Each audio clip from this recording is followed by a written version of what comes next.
Welcome back to my another blog. তোমরা সবাই কেমন আছো? আশা করছি অনেক ভালো আছো, আর আমিও অনেক অনেক ভালো আছি। ভালো তো থাকতেই হবে, কারণ অনেক দিন পর বিয়েবাড়ি পড়েছে।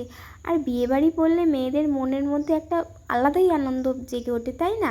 আমার মতো তো অনেক মেয়ের মধ্যেই হয়, কারণ মেয়েদের কাছে বিয়েবাড়ি মানেই হচ্ছে জমিয়ে সাজগোজ। তো আজকে ওয়েদারটাও জাস্ট দারুণ আছে। আগের দিন মানে আজকে যার বিয়ে তার দাদার বিয়ে ছিল, কিন্তু ওয়েদারটা এত খারাপ ছিল, এত বাজে ছিল, প্রচণ্ড গরম ছিল। কিন্তু আজকে সকাল থেকেই বেশ দারুণ একটা হাওয়া বইছে, আর বিয়েবাড়িটা তো মনে হচ্ছে ভালোই কাটবে।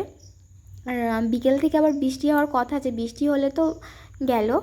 তো চলো বিয়েবাড়িতে কী কী করছি, কতটা আনন্দ করছি সবটাই শেয়ার করছি, আর তার জন্য তোমাদের ব্লগটা দেখতে হবে।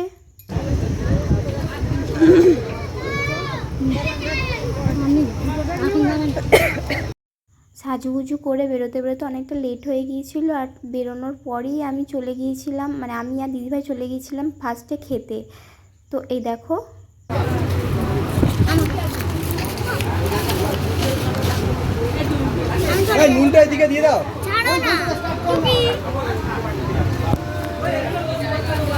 মোনা ভাত খাবে বলে বসে আছে, এখনো কিছু দেয়নি।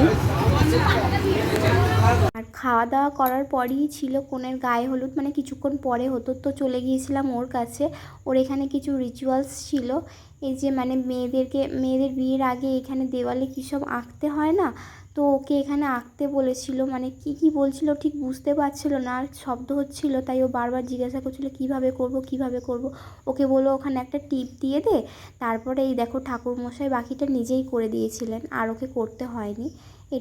বাকিটা ঠাকুরমশাইরা করে দেয়, ওর হাতে ছোঁয়ানো জাস্ট ওই হলুদটা ওখানে টিপ দিতে বলেছিল।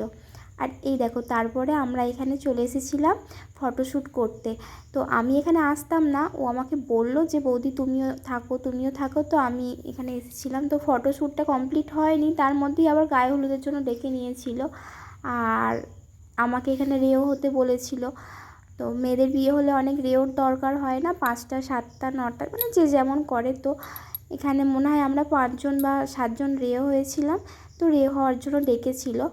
আর আর এই দেখো এখানে কোণে তারপরেই আমার কাছে সাজার জন্য এখানে এসে বসে পড়েছে। সে এক অনেক কাণ্ড, আমি জানতামই না আমার কাছে সাজবে। তারপরে আবার কারেন্ট চলে যায়, ঝড় শুরু হয়ে যায়, যা হোক করে কোণেকে রেডি করেছি। আর এই দেখো কোণের ফাইনাল লুক। তো তোমরা জানিও সাজানোটা কেমন হয়েছে। তারপরে যা হোক করে রেডি হয়ে জাস্ট বিয়েবাড়িতে পৌঁছেছি। এই ওখানে থেকে ওইখানে করলে সব থেকে নাচটা ভালো হবে। যাবো, দাঁড়াও নেহা আসুক। দাঁড়াও না, নেহা বলে গেল দাঁড়াতে। এই দাঁড়াও না, নেহা আসুক, নেহাদা আসুক। ওরা না এলে জমবেই না, তুমি দাঁড়াও। ওরা নাচবে না, ওরা আমাকে কখন থেকে বলছে আমি। কারেন্ট ছিল না, ব্রাইডকে সাজিয়েছে, প্রচণ্ড কষ্ট হয়েছে অন্ধকারে। তারপর মানে ওরই পাশের বাড়ি ছিল, তাই ওর বিয়েটা দেখতে গিয়েছিলাম। আর এই দেখো রেডি হয়ে ফার্স্টেই চলে এসেছিলাম খেতে। আর এখানে এসে এখানকার অবস্থাটা তোমাদেরকে দেখাচ্ছি, জাস্ট দেখো কতটা পরিমাণে ভিড়। দিদিভাই ওখানে দাঁড়িয়ে আছে। তো আমরাও যা হোক করে জায়গা পেয়েছি, দুটো বাড়ির লোকজন এসেছিলো। চলো আর ভিডিওটা বড় করছি না, এখানেই শেষ করছি। সবাই ভালো থেকো, সুস্থ থেকো, আর শুভরাত্রি।